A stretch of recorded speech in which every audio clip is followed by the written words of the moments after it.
Ms. Simoes is going to discuss with us SB 380. All right, thank you. SB 380 was signed into law in 2011 and required the Medical Board of California to convene a working group of interested parties to discuss nutrition and lifestyle behavior for the prevention and treatment of chronic disease at a quarterly board meeting within 3 years of the effective date of this bill. The working group meeting was held at the July 2013 Education and Wellness Committee meeting, and informational presentations were made by a working group of interested parties on nutrition and lifestyle behavior for the prevention and treatment of chronic disease. At the meeting, Ms. Shipsky made a motion that was approved for staff to identify information and resources regarding nutrition and lifestyle behavior changes that help prevent chronic disease that would be most helpful for physicians. Staff was directed to draft an action plan that would identify the best vehicle to use to get this information out to physicians, to identify available resources, and to identify an evaluation tool for physicians to use regarding this information.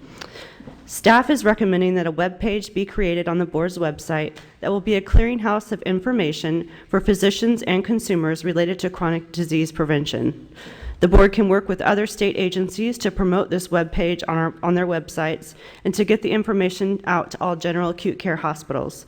The board can send an email blast out to all physicians with this link and also include at least 2 articles on this subject per year in the board's newsletter.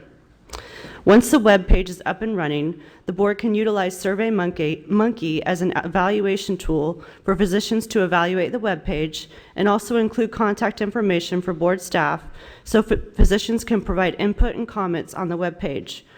Board staff solicited the working group members for recommendation on websites that promote chronic disease prevention by the application of changes in nutrition and lifestyle behavior. And on your handout, under tab 5 are some of the websites that we either staff was aware of or that were that we got from input from the working group members. It's important to note that we cannot include on our web pages any links that were made that would endorse for-profit websites. And so, as you can kind of see the listing, more can always be added as the board becomes aware of other websites. So this is just kind of a first start on it. Staff has also reached out to the University of California to get more information on what is being taught to medical students regarding nutrition and lifestyle behavior changes to prevent chronic diseases. Board staff is currently working with the UC to gather more information on this matter and will report back to the committee at the next meeting on what we found out. Lastly, board staff recommends that the board begin discussing the standards for educational activity concerning chronic disease with organizations that accredit CME programs to identify whether or not information on the impact, prevention, and cure of the chronic disease by the application of changes in nutrition and lifestyle behavior information is included in the content of these courses.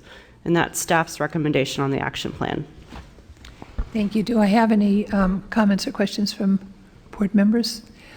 Let me just ask you a question. Within the confines of asking about what is being taught, could you include also the other 2 medical schools in the state of California, just because we only have 2 others? Yes, we definitely will. We just started with the UC, but we'll definitely reach out to the other 2 as well. As well as you might want as next step down the road, not currently the training programs in those training programs that are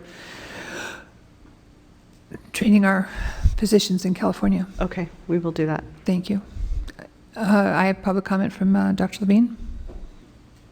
You might also want to include managed healthcare within that. Okay, thank you. Jennifer, could you repeat the last part of what the staff recommendation was that had the word standards in it? Regarding the CME programs? Uh-huh. Okay, so part of the bill, it said that the medical board may set content standards for CME.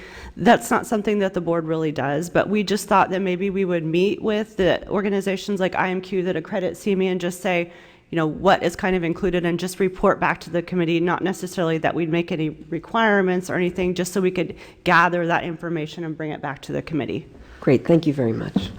I think the public needs to understand that what we're trying to do is our due diligence to find out what, in fact, before we decide nobody's learning anything, to find out what people are learning somewhere. My name is Dr. John McDougall. I'm a board-certified internist, an assistant clinical professor at Truro Medical School as well as Oregon Health and Science University, and I'm one of the authors of SB 380. This bill was signed into law in September of 2011. 2.5 years have passed since the bill was signed into law. In that period of time, the state of California has spent, I would estimate, $237 billion on dietary diseases. About $60 billion on diabetes, which is caused by diet, and about $50 billion on heart disease, which is caused by diet. These are dietary diseases that could be effectively treated if physicians understood the implications of the cause of diet and also diet therapy. But that is not the case. Doctors are not taught about diet therapy. They're not taught in any practical manner or any manner that translates into better health about the cause and treatment of dietary disease.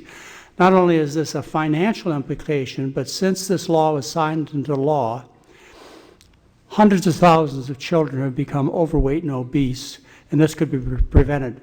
The gatekeeper is the physician.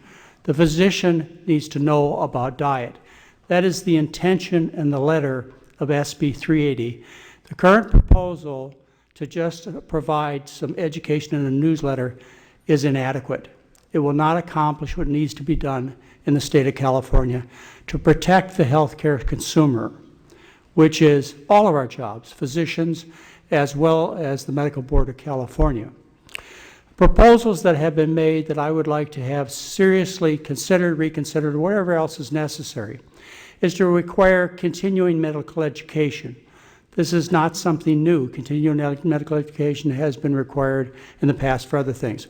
We need to get the 11 medical schools involved in this and all the other doctors. Thank you for the opportunity. Thank you very much. Thank you. I'm Wayne Dysinger, and I'm Chair of Preventive Medicine at Loma Linda University. I'm also past president of the American College of Lifestyle Medicine, and I'm on the board of the American College of Preventive Medicine. And my comment is on SB 380.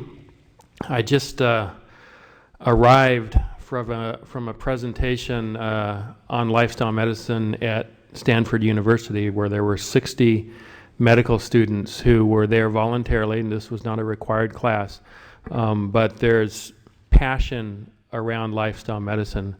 And the passion around lifestyle medicine is because 80% of our diseases, 80% of our healthcare costs are due to chronic diseases, and 80% of those costs could be eliminated if we practice more lifestyle medicine. SB 380 is a unique opportunity for the California Medical Board to respond to that. And I know that the response so far is a nice step forward with items on the website and those types of things.